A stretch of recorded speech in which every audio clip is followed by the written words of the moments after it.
Good morning, Reanimated fans, or afternoon, or whenever you're listening to this. I'm H.A. Conrad, coming to you from Brooklyn. Here on the West Coast, or there on the West Coast, is my intrepid co-host, Stuart Tiffin. Hello, Stuart. Good day.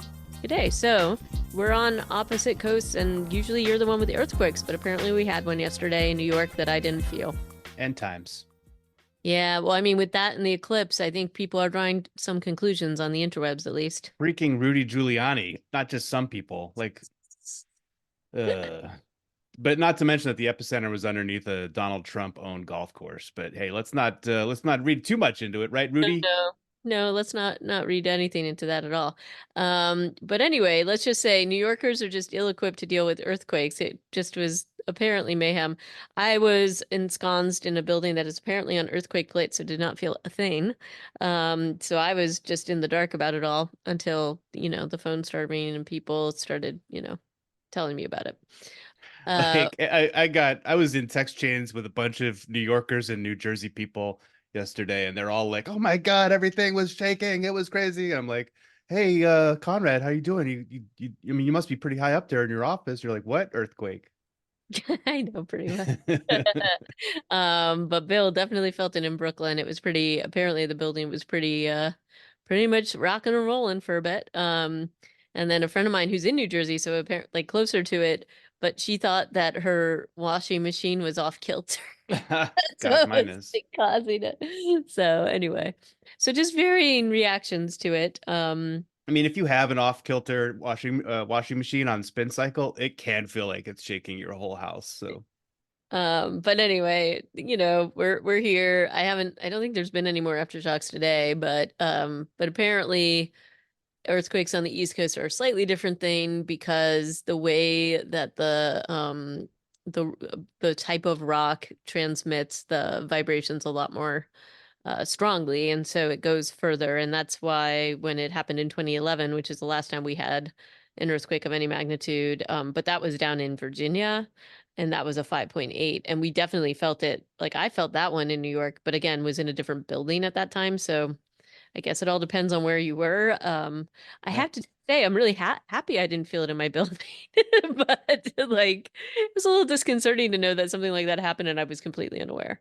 Um, I would say that's great architecture and great yeah, engineering. Yeah, yeah. so you win. We did Honestly, get, I lived in a building with geopiers, which are specifically designed to withstand earthquakes here in California. And even on the third floor, you would still feel, or like I was woken up when Napa had its 5 point whatever in 2014, and it was very noticeable. So I would much rather take not feeling it a couple, however many floors up in the air you were, because I could imagine that would be really disconcerting otherwise. yeah, I mean, apparently, and we got obviously an email from the building saying, oh, no, this is why many people didn't feel it and whatever. And apparently, the reason why is that it was built so that in that way, because of the subways that run underneath, and they don't want people to feel the vibrations for that. So it wasn't about earthquakes, Jeez, about other incidental. incidental stuff. So anyway, so that's good to know about the building I work in. Totally. But anyway, but all is well and so far so good, but I guess we'll see if anything else. I will say I am very, very happy I was not in a subway at the time that that happened because I think that would have been pretty freaky. So But yeah, but between idiots, elected officials, and otherwise on the internet saying that eclipses and earthquakes signify the end times, and it happens to be on the coasts. Okay, thank you for that. There is also a lot of news out there, and we haven't put any of this in our show notes, HA, but I figure it's worth a quick mention that apocalypse is coming. I think mostly to the Midwest, where cicadas tend to be a big deal because there's two batches yeah. being born at the same time. Yes, this So is the overlap batch. they're So expecting just a ton. I'm going to be there in June in Chicago, so I'll report back. I'm sure if I take some audio, you won't be able to hear me talk. It'll just be the sound of cicadas. But there's a bunch of articles out there right now about how, as you will with insect stuff, they're like, oh, and of course there's an STD or something with cicadas that turns them into zombies. The usual the usual thing. But it does we are feeling a bit apocalyptic between bugs, earthquakes, eclipses. But humans are really good at, finding patterns and I mean, everything. humans are the ultimate end time generator. So otherwise, we have a couple of trailers that have dropped in the past week, Yeah. and not like way in advance of the projects that they are announcing. I have Is to admit to you, I was unaware of this, which is kind of weird that it wouldn't have popped up given my watching and reading sort of Yeah, habits. you are a Like Neil. What is a Neil Gaimanite? Do you have Gaiman. a? God damn it! I always say it wrong. Gaiman. Yeah. So But what is the name for the a collection of Gaiman fans? I don't know. But in any case, there is the Dead Boy Detective Agency, which is adapted from I think it's like a DC graphic novel. I'll admit, I feel like I've read one of these. I don't know that I followed this particular franchise. But apparently this is coming out on April 25th. There's a whole trailer. But I wasn't even aware that this was a thing. Yeah. Which is really weird. I mean, I watch American Gods, all that stuff. Lucifer, all of his stuff. I'm Good Omens. I'm all into it. So it's weird that this did not pop up on my radar or any of the things that I normally would see. So I'll admit that that part worries me a little bit. But Huh. Well, what should worry us more? I mean, the trailer looks interesting. It looks like an interesting story, a Monster of the Week type show. If yeah, I it's can, definitely that. yeah. But what's curious about this is like, why is Netflix even trying with this again? It does feel like so many of their shuttered other projects, like what's that, Lockwood and Company. It kind of has, I don't know, it probably is a completely different story from that, but to me, just not having watched that trailer and this trailer, I'm like, these feel related. And so with their, habit of like just canceling shows lately, I'm like, why would you go back to the well and do another one of these? Yeah, so I don't know. But these are sort of spin-off characters from the Sandman series, and so they're the main characters for this are two children, Charles Roland and Edwin Payne, and they didn't want to enter the afterlife, so they basically stay in the real world to be like ghost detectives, investigating like supernatural stuff, like those kinds of crimes. Hmm. Um, this is a Vertigo comic, so this is kind of like and then they ended up being popular enough that they were their own thing. And but I'm pretty sure that that wasn't written by Neil Gaiman. I think he just sort of manifested them and other people have taken over, and then they'll appear as like cameos in different things. So this isn't something that I followed super closely. It's pretty dark, their backstories. If memory serves, I think um Edwin was like murdered at like a prep school or something. And then and I don't remember how the other guy died. Um but this is sort of all in the theme of, sort of like macabre supernatural deaths or something. Like I'm pretty sure like hell is involved somehow, as many things are in Neil Gaiman's Well, from the comic book trailer, franchise. they're trying to avoid being taken to the afterlife, while helping solve other people's unsolved murders or deaths. Not an uninteresting conceit. And then they have like a psychic and some other person helping them, and apparently there are zombies who are going to show up in here too. So I think it's worth a watch. We will probably check it out and report back. Yeah, but I will say this is, because it was part of Sandman, one of the my favorites and fan favorites in Sandman is the character of Death. And so she makes an appearance in this particular Yeah, not the same actor though, I don't think. I don't think so. Well, I mean, that's the thing that they're kind of doing and playing with the Sandman series in general is that they can manifest in different appearances and things like that. Hmm.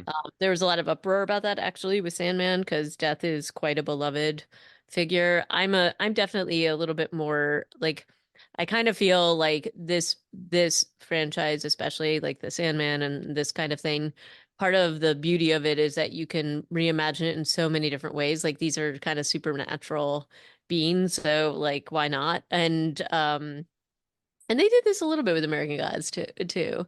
But I think you can just be really creative in how you choose to interpret it all. So I think that that's kind of fun. So I'll bite and I'll watch this. Yeah, I agree with you. It looks like a regurgitation, but I'm an easy It mark. just Game. I'm not even trying to suggest that it looks well because I didn't watch Lockwood and Company, but it just It has the wasn't. same feeling of like young adult featuring, or it's like targeted at young adults. It's creepy, horror, thrilling, solving puzzles and mysteries. And it has like a similar dark aesthetic. It feels from a very surface level. Like Well, it I looks would like Lockwood say, and Company. It looks like Shadow and Bone. It looks like at yeah, least two shows that Netflix has decided to cancel in the last 12 months. And so I'm just right. like, well, this I feels mean, it, weird. it's hard not having watched this yet. Yeah, But it is darker if they choose to go in that route, a lot darker than Lockwood and Co. And the targeted audience for those graphic novels are not kids. So right. maybe it's a little bit more serious. I don't know. But I would also say that part of why I loved Lockwood and Co. is that I felt like it was maybe a little bit based in this. And I like a good monster of the week, a little Buffy kind of action, that kind of thing. Mm-hmm. So this is all fine for me. I'll watch it. If you don't want to watch it, that's cool. But No, I think I that's think not, it's gonna miss you. yeah, that's not what I'm getting at. I'm I know, just, I agree. I'm just banging that drum about how I don't understand who makes decisions at Netflix and why they make them. Well, so I mean, looking at when this started filming, I mean, it started filming in like 2022. Yeah, Um, so a little bit overlapping with the whole, like, I think that they just like basically cleared a bunch of things, and for whatever reason, this has been a little longer in production. So, I'm not quite sure why. Maybe they ran into hiccups. Who knows? But, um, I also think Netflix has a track record of basically having a lot of similarly themed things, and they just want to see what sticks. So that's kind of I think that's what it is. I think we're going to see less and less of that as we've seen. They've like cut their budgets and cut the shows that they're deciding to invest in. yeah, But we'll have to see what happens with this. But anyway, yeah. I'll watch it. I'm excited. This feels like a little like gift, but again, I'm a little worried that I only found out about it now. It feels a little odd, and some of the delays make me wonder if something else was going on with the production. So we'll have to see. Um, Next Indeed. up, Next up, we've got an homage and inspired by George A. Romero's Night of the yeah, Living Dead comes Festival of the Dead, which is already out Festival on of the Living Dead. Festival of the Living Living Dead Dead, of the yes. Living Dead. And it's on Tubi. To be. It's a Tubi original and it came out on April 5th. So it's available to be watched. How are you doing today? I mean, we got Guyman, we've got Tubby. Like, are you like misfiring there? Are you What are all you right? talking about? These are easily mistakable words, Cool. so I'm fine. All right. I Watch think it on Tubi, Festival of the Living Dead. Living Dead. Just putting that. I think the eclipse is affecting you. Maybe It's it's the the cicada. gravity, the moon's gravity is pulling on my last remaining brain cells. But yeah, so honestly, when I first read this, I was like, wait, Tubi has originals now? Like I thought people were getting out of the business of doing originals, and this organization is like, no, let's do one, and it's gonna be Night of Festival of the Living Dead. At first I was like, oh, this is gonna be really, really bad. But then the trailer is not really, really bad. So I It's don't not. And it's like tangentially attached. I mean, the main characters are supposed to be Ben's grandchildren 55 years later after the Night of the Living Dead. So it looks pretty good. And it stars Ashley Moore and Cameron Bickendova. I don't I feel like he was maybe in Gotham. I don't know what she was in.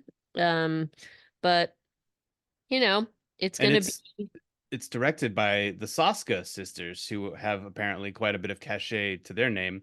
Jen and Sylvia, also known as the Twisted Twins, hmm, Canadian film directors, producers, and screenwriters, and they've done things such as Dead Hooker in a Trunk, American Mary, Ooh. uh, things like this. On the Edge, Rabid. Nothing that I've honestly am familiar with. Did you just say Raven? It's British. Uh, that's how they say it in the UK. Do they really? Maybe not. I'm not sure. They might not say that anywhere. Uh, Uh, I've heard it. Rabid. I've heard it both ways. Yeah, Um, I do think that the premise of this is kind of funny, but basically, they go and the two main characters, which by the way are named Ash, huh? And that's like, come on, that homage and I whatever. think it's like an ensemble, not just. Do you No, feel no, like no, but it's like more than just a boyfriend and girlfriend at the center it of this, or is, it maybe it is. is. Even in But the trailer, it feels like new characters are constantly showing up. I'm just like, yeah, like oh, it's oh, fun. you're in this too? Okay. It's a little bit of an ensemble. So there's like a group of friends that go, and it's like a kind of a nostalgic thing, and they go to a film festival or something called Festival of the Living Dead or something called Festival of the Living Dead. And while they're there, the festival is disrupted because there's a blast of radioactive space dust, and they have to defend themselves against the living dead. Makes So sense. it's a ridiculous premise, but I kind of love it. And so I'm probably going to be all right watching this. The trailer actually looks decent. Yeah, that's what I'm saying. The production value is not horrible. It's a matter of whether or not the story can hold up because I'm sure it's not super well funded, or maybe it is because Tubi is suddenly a powerhouse of content production. Maybe They do a lot of horror. So interesting. they've been buying a lot of things, funding a lot of things. So we'll have to see. There you go. Um, and then next up, you saw this thing in Screenbox, which I've subscribed to from time to time, and they have some good stuff in there. So Oh, definitely happy to check this out. yeah, this was more of a note for us to maybe. That's why I put it in parentheses. Oh, sorry. I think we should still talk about it though, because, I think that they put a lot of stuff in there that we don't necessarily pay attention to. So That's true. That's true. They thanks have for adding more parentheses in there as we speak. That was nice. lots of parentheses. I don't know where they publish their list of what's coming out in April. I kind of wish I could get a hold of that too, but a couple of news websites picked this up, where they were basically like, "Oh yeah, Screambox in April is going to have these several new films, or not, maybe not new films, but featured films in their lineup, including The Reanimator." Hmm. No, sorry, the guy who made Reanimator is coming with King of the Ants in April. Uh, Starring George Wendt. Wow, doing horror. That's kind of. I don't want to see George Wendt I in a don't know horror that I film. want to, I don't know that I want to see that, but George cool. Wendt is a lovable guy. I don't want to see him in. Well, but LeVar Burton is doing also Rise of the Zombies. That I'm all So right that's from 2012. I don't know if we've seen that. Abraham Lincoln versus Zombies. Didn't he? Wasn't there Abraham Lincoln Vampire Hunter or Werewolf Hunter? I think yeah, it was Vampire Hunter. So I'm wondering what this is. But that's out on April 12th. So yeah, there's some, they're coming out with some stuff that we might have to check out on Screenbox in April, and that was what that was about. Hmm. All right. Well, now on to our um review slash summary recap of the week, which we both watched Lisa Frankenstein, which came out this year. And this is a comedy horror directed by Zelda Williams, who is Robin Williams' daughter. And it was written by Diablo Cody. And produced. And pardon? And produced. And produced. And according to Diablo Cody, this is in the same universe as another horror film that they did, Jennifer's Body. Jennifer's Body, which I feel like if we review that? I don't think we did. Is that a zombie film? It's more of a demonic possession film, I guess. So maybe we didn't, but it is interesting, and I didn't know this going into it. I'd found that out later, but I thought that was kind of interesting. And the film stars Catherine Newton and Cole Sprouse, and a few other people, including Carla Gugino, who you may remember from Watchmen and a few other things. Yeah. Cole Sprouse is from Riverdale. He plays Jughead, and he's the sort of creature in this.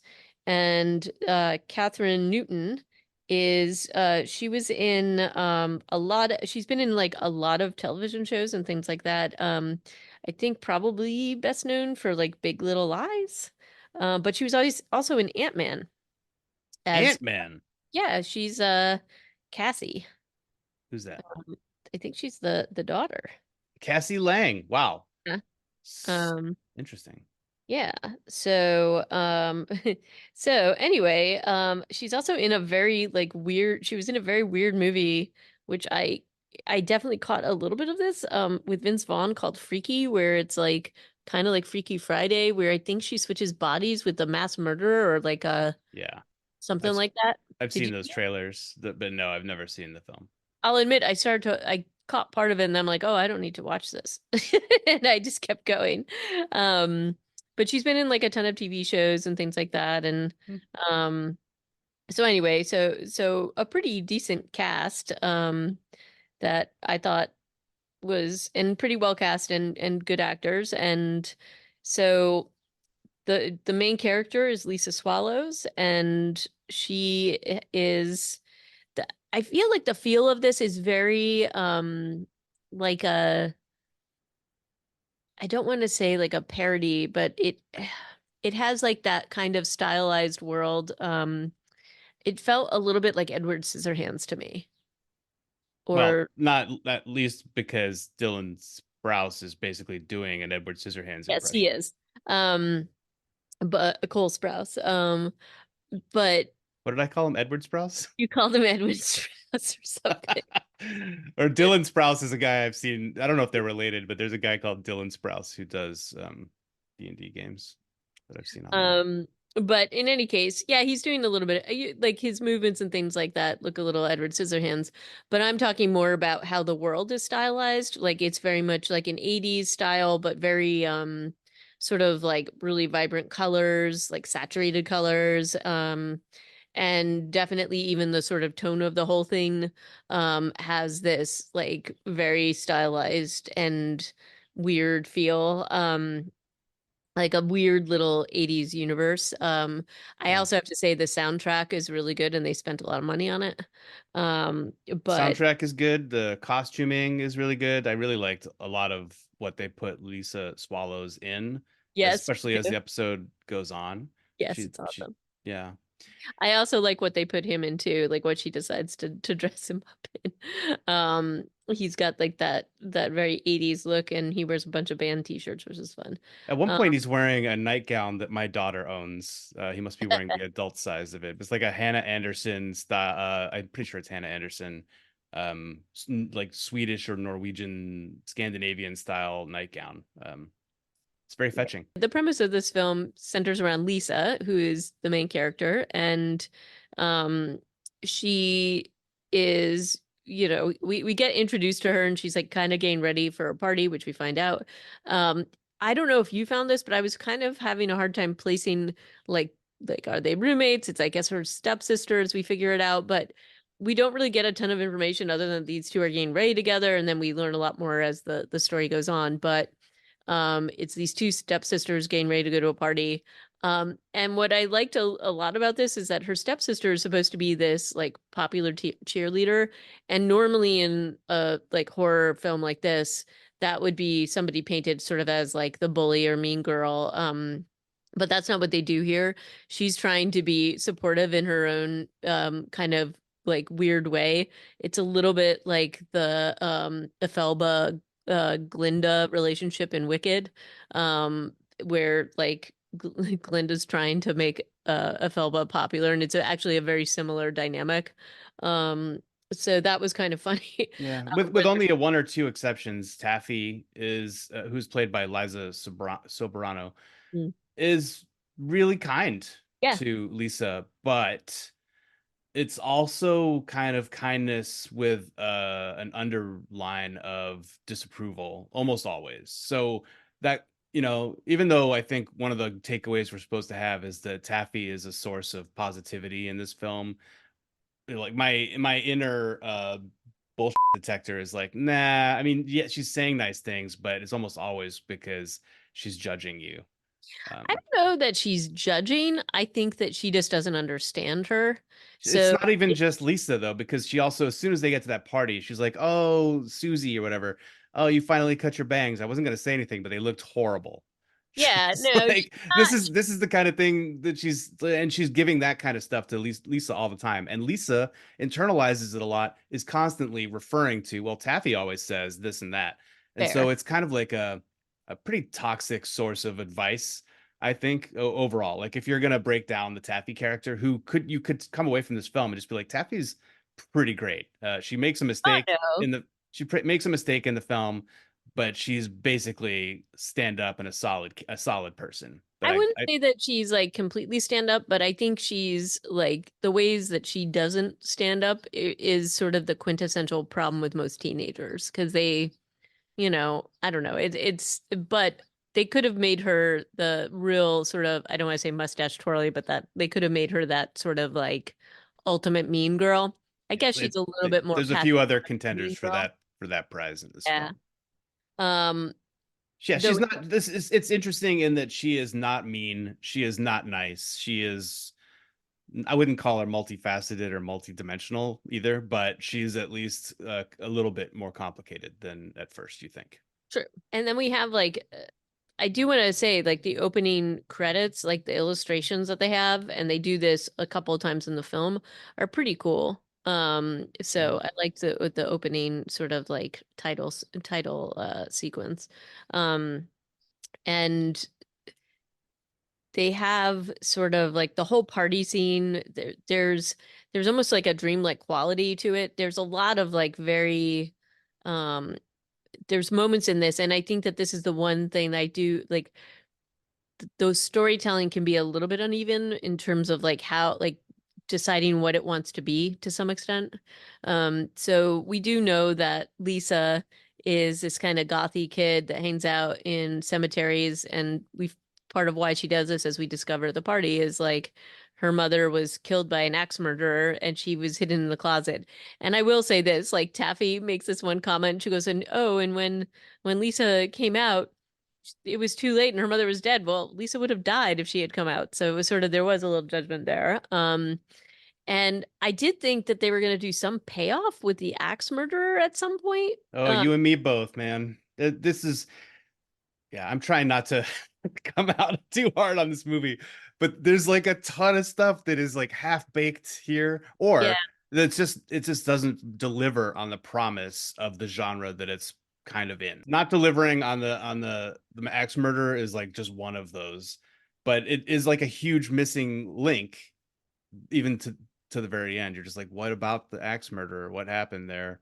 right. But the one thing that this movie does, and Diablo Cody often does this with certain things, Juno, we saw a bit of this and whatever, but um you know, like certain characters are who normally the sort of like trope of those characters. And I think they play a little bit with Taffy on that front. They also play a little bit with Lisa on this front. And certainly they do it with the her lab partner in this and I don't remember the name of the other teenager who's like kind of a mean girl, but is almost like a nerdy gothy mean girl. Oh, Tamara, I think. Tamara. So we see Lisa, she's the odd person out. She's had a lot of problems. She just feels incredibly socially awkward. She's a big crush on the guy who's the editor of the school paper. And, you know, I do think that this actor is really great who plays Lisa. And there's really like just sort of like, I don't want to say cringy, but oh, that's just like so hard. She's like trying so hard to like connect with this guy that she has a big crush on. And then you know, trying to be like the cool kid drinks down this like spiked drink that apparently has like PCP or something crazy in it. And she starts to like hallucinate. And this other guy who is her lab partner takes advantage of her. And it's, normally his character would be kind of the hero and basically, oh, I understand the character and you would make the popular kids the bad guys. And so there's a lot of like challenges to certain tropes in this, I would say. I And guess yeah, that's a good point. but it's not like it's flipping it on its head so No, much as there it are no good guys. well, that's my point. They're making everything has a lot of layers and there's gray areas in all these characters. Nobody's sort of like a white knight in this. No, there's no even Lisa. Lisa's not a good guy. No. Her dad is like a weird version. I don't even know. That's the same guy who plays Rusty's dad or Dusty, whoever the Stranger Things. He's the dad in the armchair with the hot wife. Yep. He's playing another 80s dad in this. Joe Crest or Trest or however you say his name. I think it's Crest, but I don't know. It's bizarre to have him in this role too when he plays like the same freaking role in Stranger Things. But he's like Lisa's actual dad who remarried 6 months after his wife was killed by an axe murderer, and then is really attentive to his stepdaughter. There's a weird line later in the film where Taffy's like, "You're have you noticed how your dad's always so concerned about me? When are you coming home, Taffy? What are you gonna do? What are you gonna be there?" And he's always, but they don't take it to a gross place. I know I'm just rambling, but I'm also getting to the point that they don't develop his character very much. He's very neutral. He doesn't seem to be affected by the fact that his wife was murdered and his new wife was murdered. By the end of the film, he's just like, "Let's go to Fuddruckers," with no emotional response whatsoever. And that's just a really weird way to write a character. And I kept waiting for something to happen with him because he was so flat and strange, and Yeah. they didn't take it to a creepy place with Taffy. But we also don't really see him interacting with Lisa in the way he does with Taffy. And I'm just pointing to his character, the way he's written throughout this movie, as an example of how a lot of the characters are kind of written in a very flat Right. way in this film, maybe with the exception of Taffy, who is has at least some Right. contours to her. He does. It's just very strange. And I'm thinking of like almost every other character in this film, and I'm having a hard time coming up with any, like we've said, nobody is like actually nice. Her boss at her sewing job is really casually cruel to her. Yep. Michael Trent, the guy she has a crush on, is it Mike Trent? Yeah, something like that. I thought his name was Trent. I don't know. I don't Is it remember. Trent Michaels?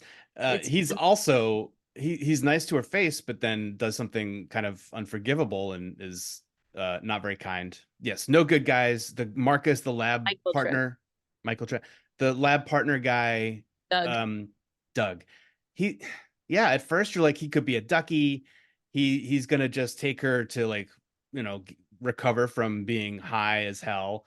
Um, and then yeah, just like he says something that she's like, "Oh, my mom used to say that," and then he has his hand on her boob, and you're just like, "Dude."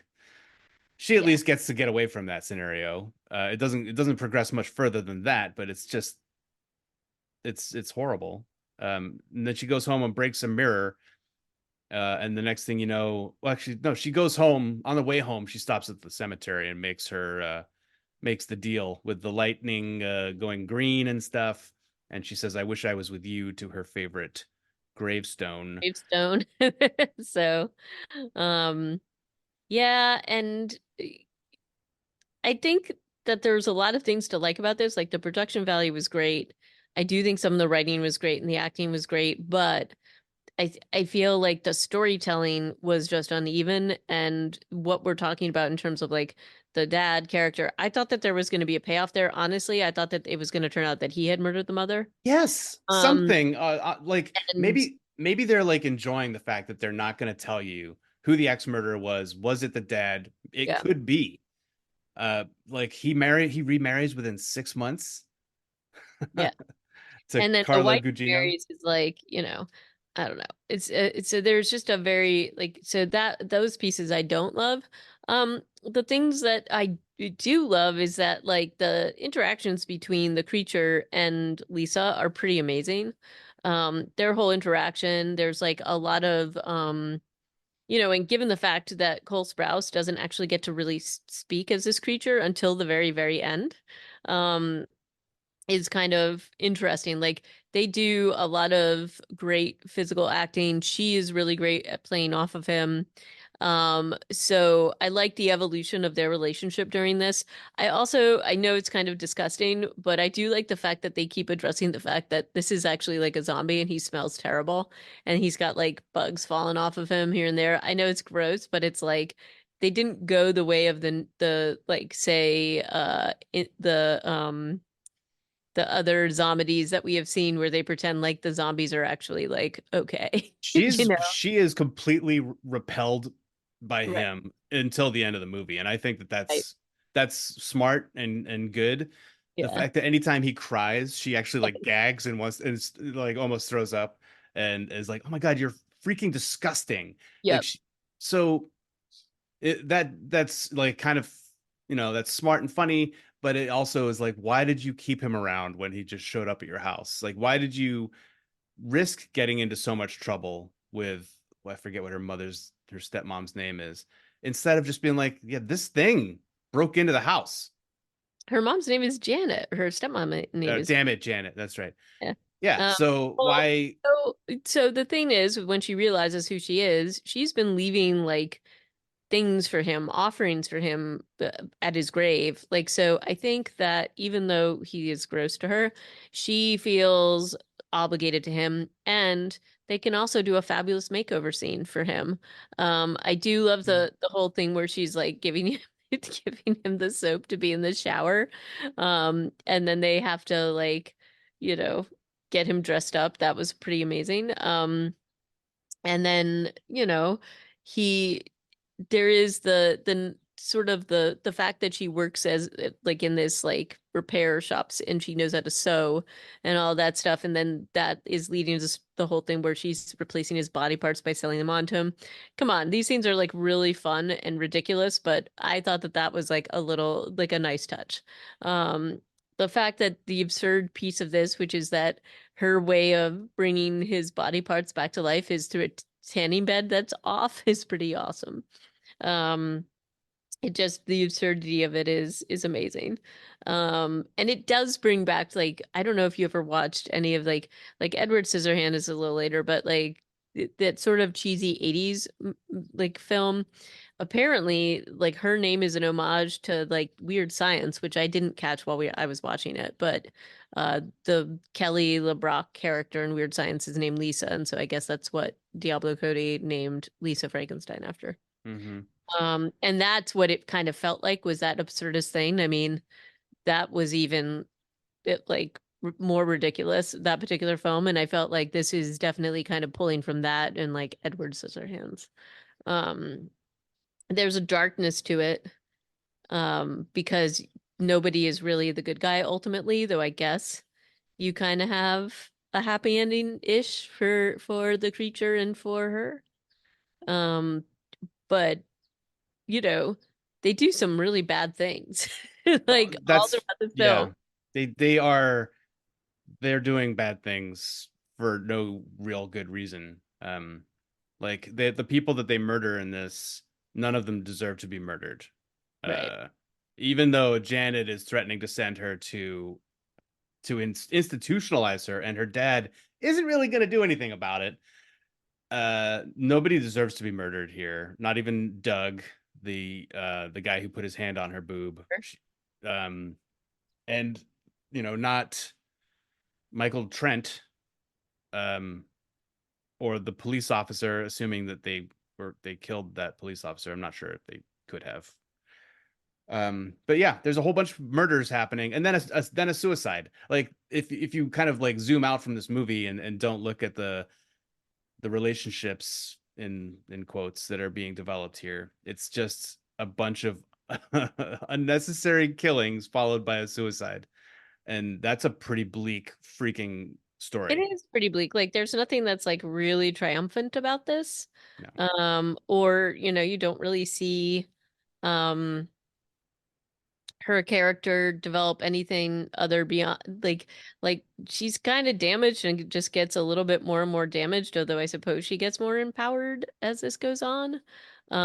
It in some way, but Yeah. overall it's a pretty bleak story for the most part. Through her Uh, wardrobe, she gets empowered, like mostly from, well, it's all Taffy's clothing, that she's wearing, but it's like because the creature told her to wear it. Yeah. That's the source of her empowerment. Uh, so yeah, that's kind of odd too. Like nothing really changes about her except for the fact that she puts on different clothing. But she gets more confident, and she recites and follows the advice that Taffy has been giving her, but now feels like she has a confidant in the form of the creature because she was apparently mute after her mother died and didn't talk, and now she even mentions in one of her monologues to him, like, I don't usually talk this much. I've never said this much, not in years, because I had mutism or some, thing. Uh, and somehow this is like transforming her character. And I guess you could see how that could happen if you just were in therapy, but your therapist was a zombie. Yeah. Maybe. Maybe. I don't know. But I do think she looks stunning in every outfit that Lisa puts on, and like these consecutive days that she's going to school. She looks incredible. She looks a lot like from she looks a lot like Lydia from Beetlejuice. Yeah. You like that is the sort of stylistic thing that it feels like they're going for here, especially the sort of last outfit with her little like the tulle skirt and everything like that, which it is really funny because Taffy was like, that's my Miss Halloween costume pageant or something like weird. It was just kind of it was really funny because you can't actually imagine Taffy wearing any of these things. No, it doesn't. It does not compute. No. Um, yeah, and honestly, like the the one time I smiled or almost laughed, maybe laughed in this film during this film was when she's called into the principal's office, and she has affected this really strange walk when she walks in there. I haven't noticed it until this scene, Yeah, but it's really weird. then the cop or the campus cop maybe or the actual cop is like, yeah, somebody said they saw you out by, in Papoose Lake. Weird walk, thick ankles. And there's some looks, and that was the one time I laughed during this film. So I don't know if you were cracking up during other things. Maybe it sounds like you really enjoyed the clothing montage. I for whatever reason that just didn't really do it for me. Um, but there was just to me not enough comedy to make this bleak ass storyline work for me, if that makes sense. They do a REO Speedwagon homage, which I thought was hilarious, and then they bring it back later. It's great. Um, I think, but it's too uneven. Again, I feel like you have to either go to the completely absurd, and I feel like they tried to walk the line a little bit too much.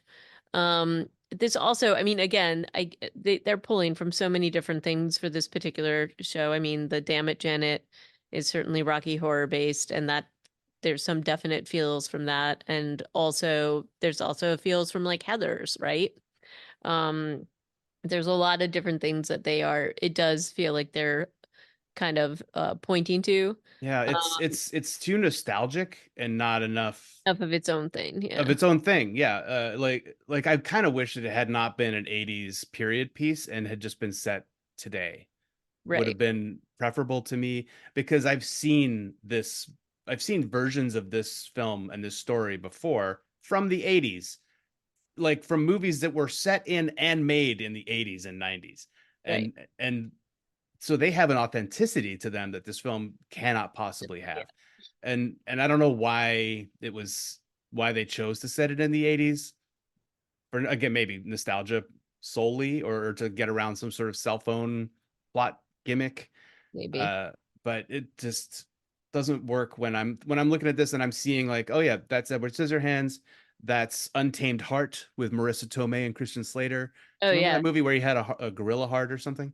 Yeah. Um, It was a monkey heart or yeah, something like but that was not a bad baboon. film. Was Like it it a took baboon it heart? might have been, That I don't was know, some sort of weird. ape. It One of that the movie best lines, one of the best lines in that whole movie, she's like, "You think you have a heart of a monkey or something like that?" that movie took itself very seriously, Did, but but there's it kind of oh, worked because of that. And this movie doesn't take itself seriously. It doesn't really commit to any one genre or anything. Even characters like Lisa's dad are not. What is he? What is that character? I Like don't just know. like an You're waiting. emotionally, what am I? You're waiting for the other shoe to drop with him, and it never does. Yeah, it's really confusing. At least Carla Gugino's character of Janet, she's the mustache twirly. She's Oh yeah. terrible. She's listening to self-help like podcasts before there were podcasts that are She's just making wearing her worse. she's You know? wearing the most amazing aerobics outfit. She is wearing the very amazing outfit and she's eating her diet plate of peaches and whatever the hell that is, and then a worm that the creature That hawks Edward up. Scissorhands puts in. Yeah. So I don't know. I'm definitely like this movie doesn't do it for me because it doesn't commit. Other than on a very bleak storyline, which I find really difficult to sympathize with, where they're just like murdering the creature, wades in and murders three people with Lisa not she's only really a willing participant of Doug's murder, I think. Everybody else, she's kind of a bystander. Yep. And which is weird because she kind of says something about the reason why she decided to participate in Doug's murder is that the murder of Janet felt so good, which I thought was weird. Um, and there is an implication of this in this whole thing, and they bring it up in the principal's office that she potentially was the person who killed her mother. So maybe that is potentially true. You don't know. Because it would explain a lot in that maybe she has either repressed memories or something like that, but something is not quite right up Man, there. I wish that we could actually get there in a leap in this film, I know, but you can't but you because, can't because they don't want to tell you anything. yeah, And I don't feel like it's worth the time to really like pick out what woulda, coulda, shouldas here. Even though there's those breadcrumbs, like with her dad, and is he trying to get married to his stepdaughter? Not sure, but maybe. And do we care? I don't Uh, know. I didn't. I guess I just wanted this to be so much better because there were definitely glimmers of really fun things within it. Um, and I don't, I like, and again, the cast is great. The production was great. I just think it needed maybe a little bit more of a tweak in the storytelling to get it across the finish line in a way that would have been satisfying to me. A lot even to the end where we, spoiler alert, we see that the creature can now speak, and he has resurrected Lisa Frankenstein and she's all burned and they're sort of have a happily ever after. this could be a cool ending if Lisa Swallows had actually been a real tragic character. If Right. she had actually been, she talks about how people bully her, and it's true, people aren't nice to her, including like a lot of people are not nice to her, but she does not go to the level of tragedy that you would need for her to get away with killing three people and then being resurrected after her suicide to be his corpse bride. I feel like you just need to go to a darker place for that to really be the payoff, you know? Do you agree? Yeah, no, I totally agree. And I mean, that's just what I kept wanting watching this is like the payoff that never happens. So, um, I do think it's, as far as something being out there, I think it's kind of fun to watch. I'll admit I spent $20 to watch it. I don't I know if own this now. I own this movie. wait, you didn't just you owned it and you bought There was it. no option to rent it. It Oh, was maybe I do own this. I thought I just rented it from Amazon. Um, I own this. but I don't, but I'm kind of glad I don't. Um, and anyway, but I am, look, this is a first directing debut. I don't think it was a bad direction necessarily. I just think probably, and maybe that like most of this to me is like a storytelling issue that needed to have a little edited to it. I feel like at least with the if we're putting this in the same universe, like as Diablo Cody has said, it, is it, sorry, I'm so sorry, Lisa's body, what is it called? Jennifer's body. Jennifer's body, like that, even though it was pretty gory and whatever, that had a pretty specific and direct storyline. And I don't, so this felt a little bit diluted to me, like, and not, and passive aggressive. I don't want to say passive aggressive, but it did.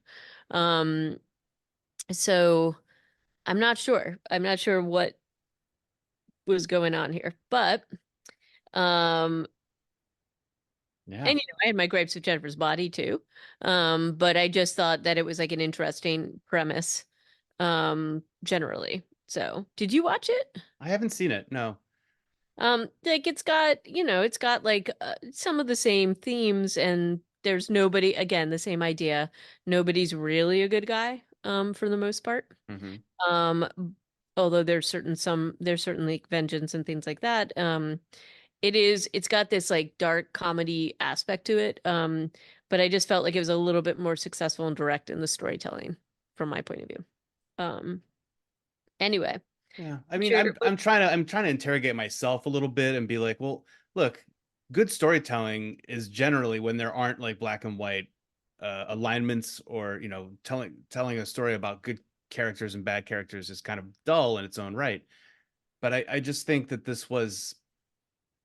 was too much negativity and not enough light. And the light that I think the movie wanted us to take away was this love story, this burgeoning love story, but it was not earned, to me. Like, the creature just going around killing anybody who insulted or wronged Lisa was more reprehensible than something that would have made our heroine, if you want to call her that, fall in love with him.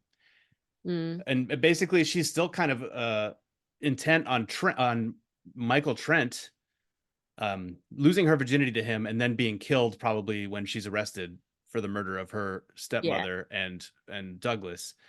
Um, like, that's her end game plan. But right. then when she finds out that, things haven't been, like, the Taffy's been sleeping with him, and she and the creature steps in and does what he does, uh she's like, well, let's just sew his penis onto you, we'll have sex, and then that'll be the end. It's honestly a very strange story. It's a very strange story. But I don't know. I don't think it's the worst film I've seen. So No, I'm not it's gonna like give it a hard time no, over no, that. no. It's definitely not the worst film I've ever seen. I just wish that it was the story. Yeah, I think it comes down to the writing, I guess, is kind of where it's at. Unless the direction somehow made the plot But like, less followable. and that's why I'm saying it's a little bit more of a storytelling or a narrative direction, because I did think that the writing and the dialogue was very good.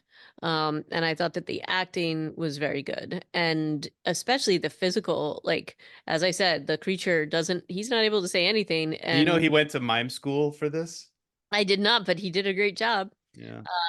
So I do think that those things were all really positive, and maybe I'll step away from this and feel a little bit differently. I just definitely wanted some slightly more of a payoff in the end. Definitely the dad bothers me even now as we're talking about it. So, um, but that's about it. But I think we're ready to. I don't have much more to say about it. Do you? No, I think I'm good. I didn't like it very much. I think I was kind of bored in the first act, and then I was like, what is even happening for the rest of the film? Yeah, I mean, look, as a former sort of like, I can identify a lot with like the gothiness of this genre and character. And so I guess part of me wanted there to be more interesting things, and it felt like more of a like it didn't feel like a very um like a fun dive into it. I don't know. I think you're right. There just need to be a little bit more light, a little bit more humor, and possibly more absurdity, I guess. I don't know. But in any case, I would love to know what our listeners think. So if you have thoughts, please send us an email at reanimatedpodcast@gmail.com. And Find the rest of our episodes online at reanimated.podbean.com.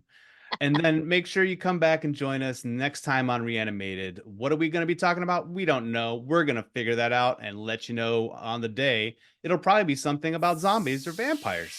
Probably. probably. So thanks for listening, and toodles.